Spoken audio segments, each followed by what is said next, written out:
నమస్తే, welcome to reality check. మనతో పాటు ఉన్నారు senior political analyst Uppala Lakshman గారు. నమస్తే అండి. నమస్తే అమ్మా. లక్ష్మణ్ గారు, వైఎస్ వివేకా గారి హత్య కేసుకి సంబంధించి సునీత గారు వేసిన పిటిషన్కి సంబంధించి సుప్రీంకోర్టు ఆగ్రహం వ్యక్తం చేసింది. అంటే ఆ ట్రయల్ కోర్టులో ఇచ్చిన తీర్పుకి సంబంధించి మళ్ళీ కేసు వేయడం ఎందుకు, అసలు ఏం జరుగుతుంది, అండ్ ఓ పక్క మరో పక్క సిబిఐపై కూడా ఆగ్రహం వ్యక్తం చేయడం మనం చూసాం. ఏమంటారు మీరు? ఇప్పుడు ఆమె ఉద్దేశం ఏమిటి అన్నది మనం బయట మాట్లాడుకోవడానికి ఒక విధంగా ఉంటది, కానీ ఆధారాలు ఇంకో విధంగా ఉంటాయి. ఆధారాలు ఉండాలి దేనికైనా కూడా. ఇప్పుడు ఆమె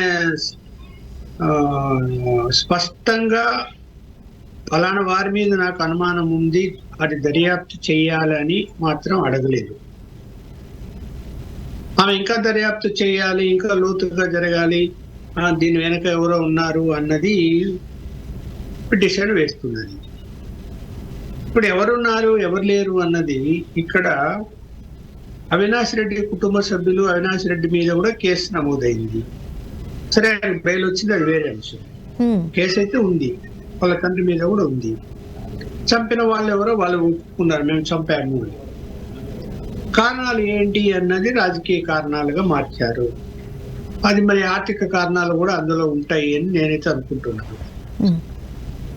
ఆమె ఇంకా దాన్ని సాగదీస్తూ ఇంకా ఎవరో ఉన్నారు అంటే అదేదో ఫోన్ కాల్ పోయింది, తెల్లవారుజామున మొదటి కాలు వెళ్ళింది వివేకానంద రెడ్డి గారు చనిపోయిన తర్వాత జగన్మోహన్ రెడ్డి గారికి అని. సో దాన్ని కోర్టు పరిగణలోకి తీసుకోలేకపోయింది. ఇప్పుడు ఒక కుటుంబ సభ్యుడు చనిపోతే ఆ విషయం తెలిసినప్పుడు చనిపోయిన తర్వాత ఎవరైనా కూడా బంధువులందరికీ ఆ సమయంలో ఫోన్లు చేసే చెప్తారు, చెప్పుకునే ఉండరు.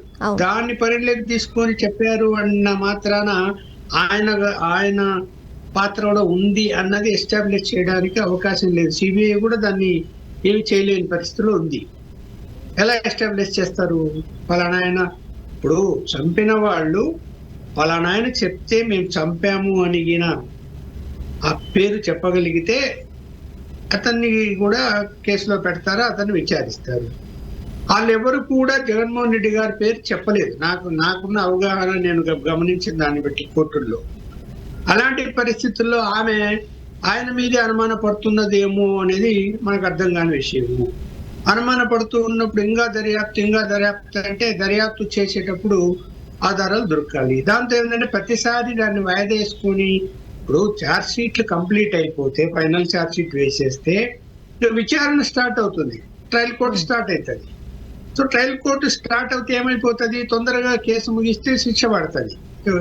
ఎవరికి దాంట్లో ఎవరికి సంబంధాలు ఉన్నాయి ఏంటి అన్నది విచారణలో తేలితే.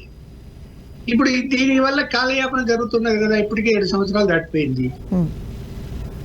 అందువలన కోర్టు మరి ప్రతిసారి ఇదేంటిది ఇంకా దర్యాప్తు అన్నది. సిబిఐ కూడా దాని మీద ఇంకా ఫర్దర్ దర్యాప్తు అంశాలు మాకేం లేవని చెప్తున్నారనేది కూడా వార్తలు వస్తున్నాయి కదా. సార్, ఇప్పుడు మీరు ఇంతకుముందు ఒక మాట అన్నారు, వివేకా గారి హత్యకి సంబంధించి రాజకీయ కోణాలు, రాజకీయ కారణాలు ఒకవైపున వినిపిస్తుంటే ఆర్థిక ఫినాన్షియల్ బ్యాక్గ్రౌండ్ కూడా ఎంతో దీంట్లో ఇన్వాల్వ్ అయ్యింది, అది కూడా వన్ ఆఫ్ ది రీజన్ అని. సో మీరు మాత్రమే కాదు, ఏపీ ప్రజల్లో ఉన్న ఒకంత అనుమానం కూడా ఏమై ఉండొచ్చు అంటారు? దానికి సంబంధించి మీరు ఏమంటారు? అంటే ఫస్ట్ ఆయన వివేకానంద గారి హత్య జరిగినప్పుడు ఫస్ట్ తెలుగుదేశం పార్టీ సంబంధించినటువంటి బీటెక్ రవి, బీజేపీకి సంబంధించిన ఆదినారాయణ రెడ్డి మీద కూడా అనుమానాలు వచ్చాయి. ఎందుకు అప్పట్లో అనుమానాలు వచ్చాయి అంటే, ఇప్పుడు రాజకీయ నాయకులైన వివేకానంద రెడ్డి గారిని తప్పు పట్టడం లేదు. ఏ రాజకీయ నాయకులైనా కూడా ఏదైనా ఇష్యూ వచ్చినప్పుడు ఆ ఇష్యూను వాళ్ళు టేకప్ చేస్తూ ఉంటారు. ఇప్పుడు బెంగళూరులో ఏదో ఆర్థికపరమైన అంశాల మీద ఆయన వివేకానంద రెడ్డి గారు టేకప్ చేశారని, అందులో వాళ్ళకు కూడా సంబంధాలు ఏవో ఉన్నాయి అని దానికి సంబంధించి అని ఒక అనుమానంతో అప్పుడు వాళ్ళ పేర్లు కూడా బయటకు వచ్చాయి. తర్వాత విచారించిన తర్వాత వాళ్ళకేం సంబంధం లేదని తేల్చారు. తర్వాత మళ్ళీ ఎవరైతే మేము చంపామంటున్నారో వాళ్ళు చెప్పేదాన్ని బట్టి అది అవినాష్ రెడ్డి కుటుంబానికి సంబంధించిన వాళ్ళకి అవకాశాలు ఎక్కువ ఉన్నాయి.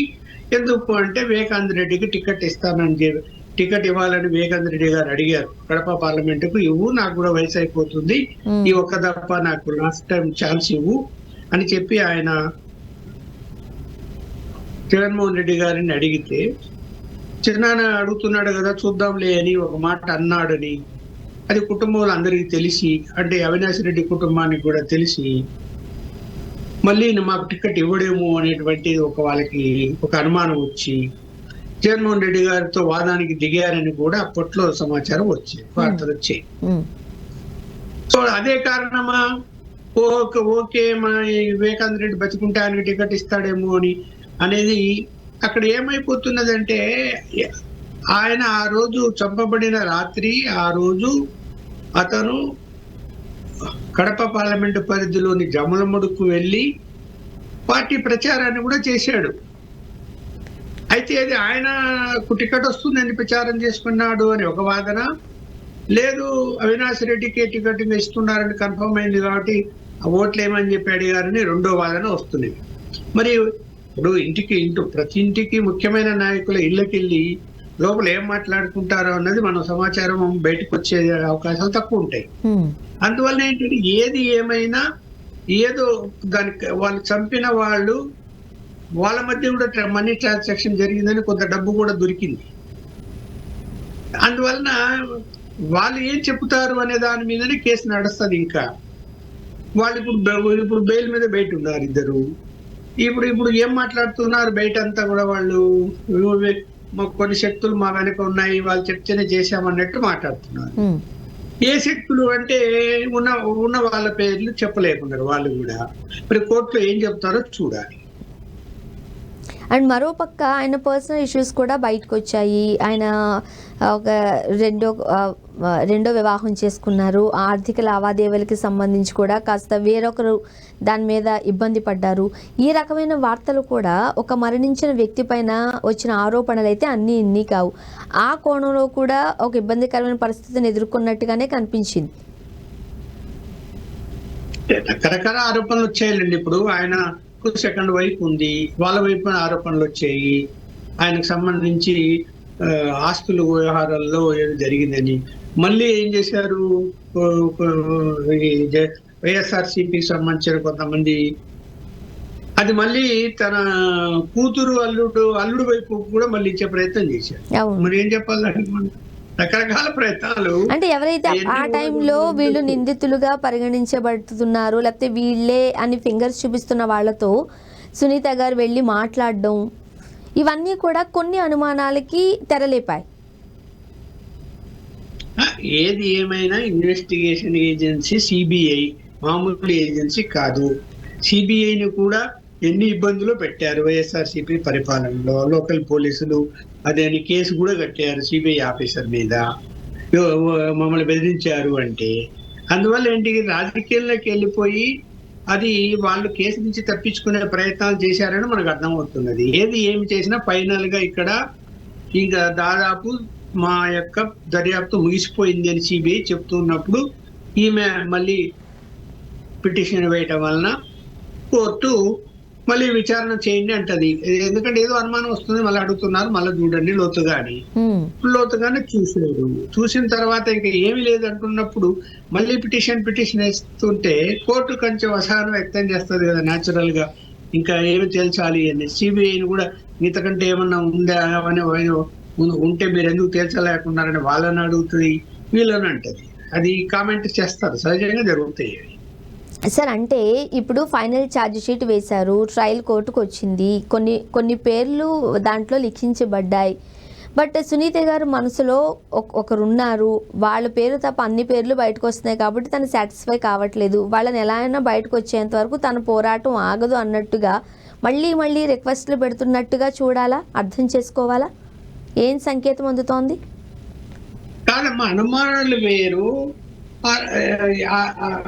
ఒట్టిగా అనుమానం పెడితే ప్రయోజనం ఏముంది? ఇప్పుడు దర్యాప్తు సంస్థకి ఆధారాలు దొరకాలి కదా. Hmm. ఆధారాలు లేకుండా ఏం చేయగలుగుతారు వాళ్ళైనా కూడా? ఏదో ఒక చోట ఒక క్లూ రావాలి. ఉమ్, రాలేనప్పుడు పోనీ హత్య చేసిన వాళ్ళు మేమే చేశామని వాళ్ళు అంటూ ఉన్నప్పుడు, ఇప్పుడేమో వాళ్ళే చేశారు అనేటువంటిది ఎస్టాబ్లిష్ అయింది, అరెస్టులు చేశారు, బెయిల్ వచ్చింది, ఏదో జరుగుతుంది. రేపొద్దున కోర్టులో విచారణ జరిగేటప్పుడు వాళ్ళు ఏం చెప్తారో తెలియదు. ఇప్పుడు ఎలా ఉంటాయంటే ఈ ఫ్యాక్షన్ మర్డర్లు అన్ని కూడా, పోలీసులు మమ్మల్ని కొట్టారు, మాతో బలవంతంగా రాపించుకున్నారు స్టేట్మెంటు, మేము చంపామని రాయండి అన్నారు, లేకపోతే మమ్మల్ని చంపుతామన్నారు అందుకని రాశాము, కాబట్టి ఇప్పుడు అసలు మేము చంపనే లేదు, మమ్మల్ని అనవసరంగా పట్టుకున్నారని చెప్పినా కూడా ఆశ్చర్యపోక్కర్లేదు. ఫ్యాక్షన్ మర్డర్లు అలాగే ఉంటాయి అన్ని. ఫ్యాక్ట్ అనేది ఈ ఒప్పుకోవాలి మళ్ళీ కోర్టులో ఎప్పుడు విచారణ జరిగేటప్పుడు. ఇవన్నీ చెప్పలేము మనం ఏం జరుగుతుంది రేపు కోర్టులో అన్నది. ఏది ఏమైనా కూడా ఫైనల్ గా ఎవరు ఇంకా టార్గెట్ అంటే ఇంకా ఏమి వాళ్ళు మన చేతులు ఎత్తేసే పరిస్థితే తప్ప సిబిఐకి ఏమీ లేదేమో అని నేను అనుకుంటున్నాను. అండ్ ఇలాంటిదే మన ఏపీలో మనం చూస్తున్నాము. చంద్రబాబు నాయుడు గారి పైన వేసిన కేసులకు సంబంధించి, సిఐడి కేసులకు సంబంధించి కొట్టివేతపై ఏపీ హైకోర్టు ఆగ్రహం వ్యక్తం చేస్తుంది. పూర్తి సమాచారాన్ని మాకు ఇవ్వండి అంటూ కూడా ఆదేశాలు ఇవ్వడం జరిగింది. ఎలా చూడాలంటారు? చంద్రబాబు నాయుడు అంటే ఎన్నికల ముందు చంద్రబాబు నాయుడు గారిని స్కిల్ డెవలప్మెంట్ కేసులో అరెస్ట్ చేశారు. ఆయన 62 రోజులు ఎంత ఉన్నారు కదా జైల్లో. నాకు అంటే కరెక్ట్ ఎగ్జాక్ట్ ఎన్ని రోజులు అనేది గుర్తు రావడం లేదు. ఎన్ని రోజులైనా కానీ లోపల ఉన్నారు. బెయిల్కు ప్రయత్నాలు చేశారు, ముందు రాలేదు. ఇప్పుడు ఒకసారి కోర్టు రిమాండ్ పంపించేటప్పుడు రిమాండ్ రిపోర్ట్ జడ్జి చదివి అందులో ఆధారాలు ఉన్నాయో లేదో చూస్తాడు. ఆధారాలు ఉంటేనే రిమాండ్కి పంపించే అవకాశాలు ఎక్కువ ఉంటాయి ఏ కేసులో అయినా కూడా. ఆధారాలు సరిగా లేకపోతే అప్పటికప్పుడే బెయిల్ ఇచ్చేసి వెళ్ళిపోమంటారు, మీరు ఆధారాలు ప్రొడ్యూస్ చేయలేకపోయారు అని. మరి అప్పట్లో ఏం ఆధారాలు ప్రొడ్యూస్ చేయకపోతే అంత పెద్ద నాయకుడిని, మాజీ ముఖ్యమంత్రిని, ప్రజెంట్ ఎమ్మెల్యేని, ప్రతిపక్ష నాయకుడిగా ఉండే ఆయన్ను తీసుకెళ్లి జైలు పెడతారా? అంటే రిమాండ్ పంపిస్తారా జడ్జి గారు? అంటే ఎంతో కొంత దాంట్లో ఉన్నట్టే కదా.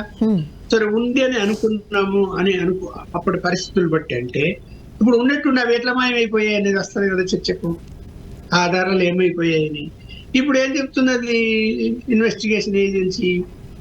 ఏమీ లేదు, ఆధారాలే లేవు.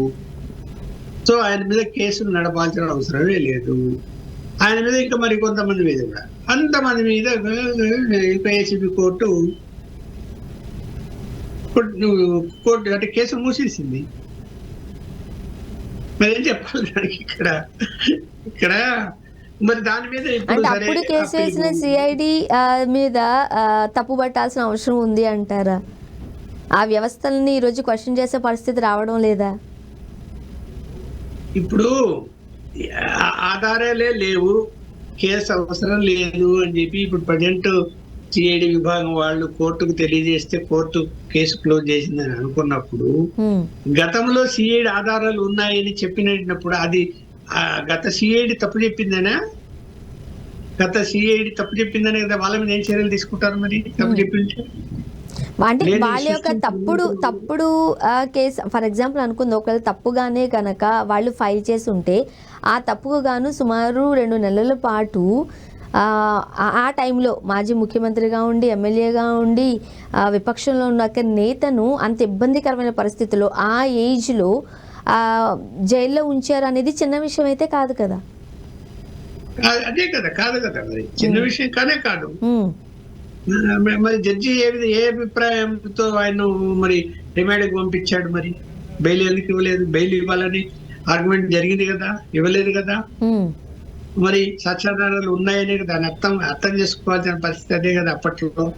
మరి ఇప్పుడు ఏమైపోయో తెలియదు. సరే, ఇప్పుడు ఏది ఏమైనా కూడా ఆ కేసు కానీ ఇతర కేసులు కానీ చంద్రబాబు నాయుడు గారి మీద ఏమైనా ఉండే వాటి విషయంలో న్యాయవాదులు వాదిస్తున్నారు హైకోర్టులో. ఒక ఆయన ఎవరు పిటిషన్ వేశారు, వాదన జరుగుతున్నప్పుడు ఇప్పుడు ఇవాళ హైకోర్టు మళ్ళీ ప్రభుత్వానికి నోటీస్ ఇచ్చింది ఉమ్, సమగ్రంగా రిపోర్ట్ సబ్మిట్ చేయమని. ఇప్పుడు చేయాల్సి వస్తుంది, తప్పకుండా చేయాల్సి వస్తుంది హైకోర్టు. అప్పుడు ఏం చెప్తారో చూడాలి మనం. అందులో ఏమి మెన్షన్ చేస్తారు, గతంలో ఏం జరిగింది, ఇప్పుడు ఏం జరిగింది, ఎందుకు క్లోజ్ చేశారు, అప్పుడెందుకు ఆధారాలు ఉండేటివి, ఉన్న పలంగా ఆధారాలు ఇప్పుడు లేకుండా ఎలా పోయాయి, ఇవన్నీ కూడా బయటకు వచ్చే అవకాశం ఉంటుంది.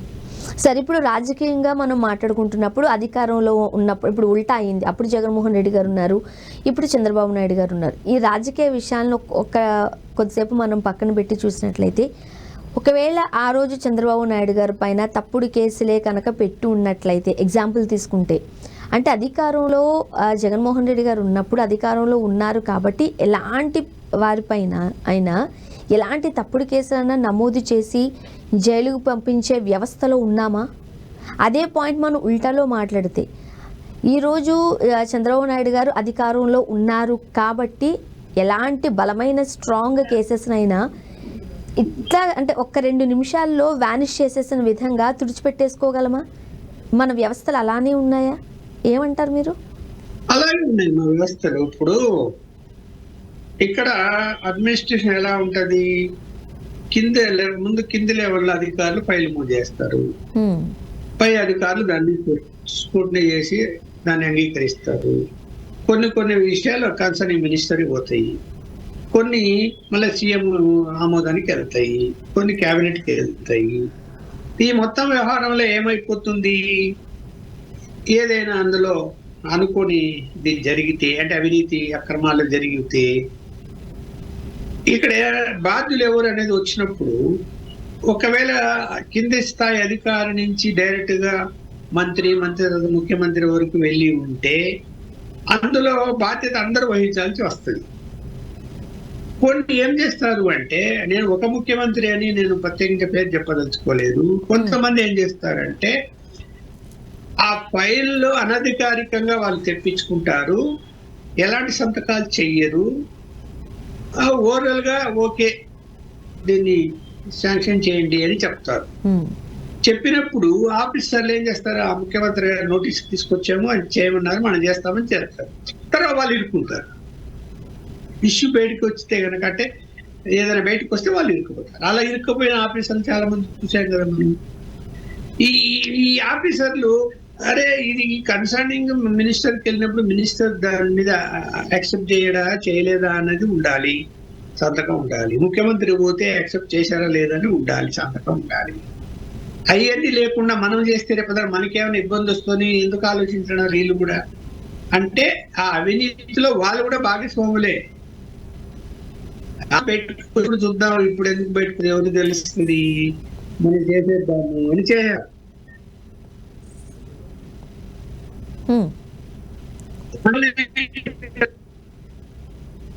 కేసులోనే సంబంధించిన ఈ కేసులోనే ఈడీ కేసు ఇంకా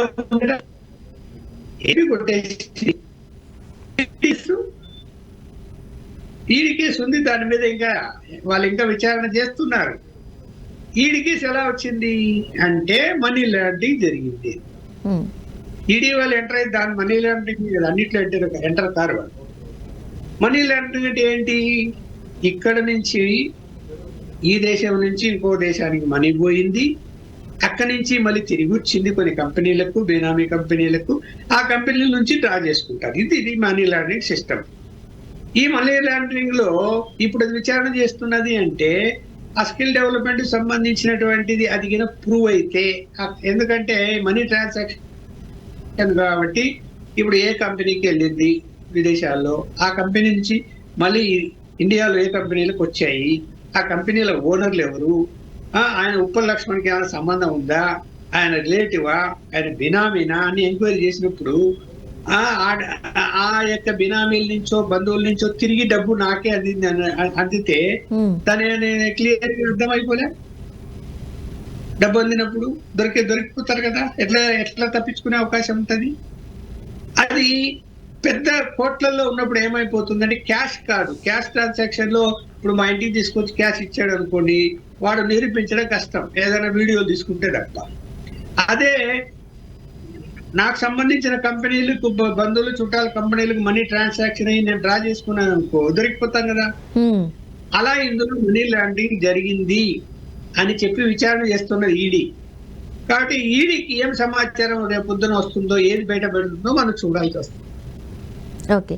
అండ్ ఇంకొకటి సార్, ఏపీలో ఆదాయం తక్కువ, ఖర్చు ఎక్కువ. ఇప్పుడు టోటల్ అంటే ఇప్పుడు కంప్లీట్గా చూస్తే 1 ఓకే ఆదాయం అంతా కలుపుకుంటే 1.5 lakh crores ఉన్నట్లయితే అందులో 75,000 కోట్లు మనం శాలరీస్ కావచ్చు, పెన్షన్లు కావచ్చు తీసేస్తే, ఇక ఈ అప్పులు రీపేమెంట్స్ వాటికి చూసుకుంటే ఇంకొక 75,000 కోట్లు తీసేస్తే మనకు బ్యాలెన్స్ 0 అవుతుంది. మరి పథకాల పరిస్థితి ఏంటి? ప్రజలను చూసుకోవాల్సిన బాధ్యత ఎలా? ఏం చేయాలి గవర్నమెంట్? ఇప్పుడు ఫైనాన్షియల్ సిస్టమ్ లో నీకు రెవెన్యూ లేనిది, ఖర్చు పెరిగిపోతే, రెవెన్యూ లేకపోతే అప్పుల పాలు కావడం తప్ప వేరే మార్గం ఉంటుంది. ఎందుకు ఈ డిసెంబర్ వరకునే మనం చూస్తే పథకాలకి సంబంధించి డిసెంబర్కి 1,00,000 కోట్లు అప్పు తెచ్చారంటూ కూడా మనం చూస్తున్నాం కదా సార్, ఈ 20 months లో డిసెంబర్ వరకు. ఇప్పుడు కాదమ్మా, పెన్షన్లకే 75,000 కోట్లు పోతుంది. మరి అప్పులు గతంలో వైఎస్ఆర్సీపీ గవర్నమెంట్ లో కొన్ని అప్పులు చేశారు. ఆ అప్పులు, ఇవి అప్పులు, ఆ అప్పులకు రీపేమెంట్లకు సంబంధించి ఈ వడ్డీలు కానీ, రీపేమెంట్లకు కానీ మళ్ళా 75,000 కోట్లు, అంటే దాదాపు 1,50,000 కోట్లు వాటికే పోతే 3 లక్షల కోట్ల బడ్జెట్, 3 లక్షల కోట్ల సగం వాటికే పోతే ఇక సగం ఏంటి పరిస్థితి? జీతాలకి ఏంటి, అభివృద్ధి పనులకి ఏంటి, ఎక్కడి నుంచి తీసుకొస్తారు నిధులు? మళ్ళీ అప్పులు చేయాలి. సో దీనివల్ల ఏమైపోయిందంటే రాష్ట్ర ఆర్థిక భారం పెరిగిపోతున్నది. పోనీ దానికి సమానంగా రెవెన్యూ వస్తున్నదా? అప్పులు తీర్చేంత రెవెన్యూ వచ్చే పరిస్థితి ఉందంటే వచ్చే పరిస్థితి లేదు. మనకు రాష్ట్రంలో ఏదైనా రెవెన్యూ వచ్చేది, ఇప్పుడు ఉమ్మడి రాష్ట్రంలో అంటే హైదరాబాద్ మహానగరము రెవెన్యూ వచ్చేది. 70% రెవెన్యూ ఒక హైదరాబాద్ నగరంలోనే వచ్చేది. అలా 75% రెవెన్యూ వచ్చేటువంటి నగరం మనకి ఎక్కడుంది? అక్కడ ఆంధ్రప్రదేశ్ లో ఇప్పుడు రాష్ట్ర విడిపోయినాక లేదు. కాకపోతే ఏంటంటే ఎకానమీలో ఎక్కువ రెవెన్యూ వచ్చే జిల్లా ఏదంటే విశాఖపట్నం అని చెప్తాము. రెండో ప్లేసు ఉమ్మడి కృష్ణా జిల్లా చెప్తాము. అంతకు మించి మిగతా జిల్లాల పరిస్థితి ఏంది? నీకు ఇప్పుడు రాజధాని డెవలప్ అయ్యి హైదరాబాద్ లాగా తయారైతే అమరావతి, అప్పుడు రెవెన్యూ వస్తుంది అని అంటారు అనుకోండి, ఎన్ని సంవత్సరాలు పడుతుంది? ఇప్పుడు హైదరాబాద్ అయినా ఎన్ని సంవత్సరాలు పట్టింది? అంత 30 ఏళ్ళు పట్టింది. నేను ఇక్కడ 30 ఏళ్ళ నుంచి ఇక్కడ ఉన్నా, గమనిస్తూ ఉన్నా, పట్టింది. మరి అక్కడ ఎన్ని సంవత్సరాలు పట్టాలి? అప్పటికి ఇంకా 30 ఏళ్ళ కిందట హైదరాబాద్ నగరం అభివృద్ధిలోనే ఉంది, ఎడారిలాగా లేదు. ఇప్పుడు అది ఎడారిని తీసుకొని అక్కడ డెవలప్ చేస్తున్నారు అమరావతిని. మరి అది అభివృద్ధి అయిన తర్వాత ఇంకా 30 సంవత్సరాలు సరిపోతుందా? ఇంకా 50 సంవత్సరాలు సరిపోతుంది? ఏ జనరేషన్ మనం చూడగలుగుతాం ఆ కళ్ళతో? మన మన మన వయస్సులో ఇప్పుడున్న రాజకీయ నాయకులు చూడగలుగుతారా ఆ అభివృద్ధిని? అది చూడాలి. మరి ఇక్కడ అండ్ మరోపక్క ఈ 18 నెలల్లో 23 లక్షల కోట్లు MOUలు కుదిరాయి అంటూ నారా లోకేష్ గారు దావోస్లో చెప్పారు. ఫర్ ఎగ్జాంపుల్ ఒక 10% మనం వేసుకున్న 2.3 లక్షల కోట్లు ఇన్వెస్ట్మెంట్స్ వస్తే ఈ గడ్డు పరిస్థితి నుంచి గట్టెక్కే అవకాశాలు ఉన్నాయి కదా. ఏంటి MOUల పరిస్థితి? మరి నిజంగా వచ్చాయా? ఏంటి సంగతి? చూడమ్మా, విశాఖపట్నంలో జరిగింది, మళ్ళీ ఇప్పుడు దావోస్ వెళ్ళారు. ఆ సంస్థలు వస్తున్నాయి, ఈ సంస్థలు వస్తున్నాయి అని చెప్పి పబ్లిసిటీ బాగా వస్తున్నది. నిజంగా ఆ సంస్థలన్నీ వచ్చి పెట్టుబడులు పెట్టి రాష్ట్రంలో పరిశ్రమలు నెలకొల్పితే మంచిది, రాష్ట్ర అభివృద్ధి చెందుతుంది, రెవెన్యూ పెరుగుతుంది, అలాగే ఉపాధి దొరుకుతుంది నిరుద్యోగులు చాలా మందికి కూడా, కాదని ఎవరు అంటలేదు. కానీ MOU చేసుకుంటానే వెంటనే పరిశ్రమలు ఎక్కడ స్టార్ట్ అవుతున్నాయి? ఇప్పుడు 1.5 సంవత్సరం అయింది, అంటే ఇంకా 2 నెలలు, 18 నెలలు అయింది, గవర్నమెంట్ దాటిపోయింది. ఒక్క పరిశ్రమ అన్నా ఇక్కడ ఇదిగో ఇది 90% పూర్తయింది, ఇంకా నెక్స్ట్ ఇయర్ కల్లా ఈ పరిశ్రమ స్టార్ట్ అవుతుందని చెప్తున్నారా? లేదు కదా. ఇప్పుడు వచ్చేటి ఈ MOUలన్నీ కూడా వాళ్ళకు స్థలాలు కేటాయించటము, అనుమతులు ఇవ్వటము. అడ్మినిస్ట్రేషన్ ఎలా ఉందంటే నిద్రపోతుందని చెప్పొచ్చు అడ్మినిస్ట్రేషన్ ఇవాళ. ఎవ్వరు పని చేయటం లేదు. ఒక్క ఫైల్ కదలాలంటే రోజులు ఎంబడి పడాల్సి వస్తుంది పబ్లిక్. ఎక్కడ ఫైల్ కదులుతున్నాయి, ఎక్కడ గవర్నమెంట్ ఫాస్ట్ గా పనిచేస్తున్నది? పబ్లిసిటీలో ఫాస్ట్ గా ఉంది గవర్నమెంట్. రివ్యూ చేశారు, పొద్దున్న నుంచి సాయంత్రం వరకు చంద్రబాబు నాయుడు గారు రివ్యూ చేశారు, దాన్ని ఆదేశించారు, దీన్ని ఆదేశించారు. ఇవాళ కూడా పోలింగ్లు వస్తున్నాయి. దావోస్ నుంచే ఆదేశించారు. గూగుల్ సంబంధించినటువంటి డాటా సెంటర్ను విశాఖపట్నంలో తొందరగా పూర్తి చేయాలా, వీలైనంత తొందరగా అని చెప్పి చెప్తున్నారు. అలా అలా అలా వస్తుంటాయి ఛానల్స్ లో, పత్రికల్లో. మనం అక్కడికి వెళ్ళి గ్రౌండ్ లోకి వెళ్ళి చూస్తే కనుక ఏంటి పరిస్థితి? అంత ఫాస్ట్ గా వర్కులకు మొదలు పెడుతున్నారా? ఎన్ని సంస్థలు మొదలు పెట్టారు? ఎన్ని సంస్థలు మీరు మంజూరు చేశారు పర్మిషన్లు? ఇవన్నీ కూడా చర్చించాల్సినటువంటి అవసరం ఉంది, జవాబు చెప్పాల్సిన అవసరం ఉంది ప్రభుత్వానికి. ఎస్, అగ్రిమెంట్ చేసుకున్నారు, అగ్రిమెంట్ అయిపోయింది. ఎంత పీరియడ్, ఎప్పట్లోగా, ఎన్ని పర్మిషన్లు ఇచ్చారు? పొల్యూషన్ కంట్రోల్ బోర్డు ఎన్ని పర్మిషన్లు ఇస్తున్నది? అటవీ భూములు అయితే ఎప్పుడు పర్మిషన్లు వస్తున్నాయి? ఇండస్ట్రియల్ పర్మిషన్లు ఏంటి? బాయిలర్ పరిశ్రమలు ఏంటి? ఇవన్నీ కూడా ఏంటంటే ఇవన్నీ ఎంత ఫాస్ట్ గా నడుస్తున్నాయి అన్న దాని మీద మానిటరింగ్ చేసి వాటిని తొందరగా పూర్తి అంటే అనుమతులతో ఇవ్వగలిగితే ఏదైనా అభివృద్ధి సాధ్యమైందని ఆ పెట్టుబడి తయారు పెట్టేవాడు ఉత్సాహంగా చేయగలుగుతాడు. వాడిని పీడించి పిప్పి చేస్తూ సతాయిస్తుంటే వాళ్ళు ఎప్పుడు వచ్చి చేయగలుగుతారు? ఇవన్నీ వాళ్ళకి ఏముంది? ఎప్పుడు ఆ పెద్ద పెద్ద కంపెనీలని వేల కోట్లు ఎక్కడెక్కడో వ్యాపారాలు చేస్తూ సంపాదిస్తుంటాయి. ఇక్కడ దీనివల్ల వానికి వచ్చేది ఏమి ఉండదు. ఎప్పుడో వచ్చినప్పుడు అయినప్పుడు చూసుకుందామని అంటాడు. ఎస్, చూడాలి సార్ ఏం జరగబోతుంది. థ్యాంక్ యూ సో మచ్ అండి, మీ అభిప్రాయాలు పంచుకున్నారు. Thank you sir. ఓకే,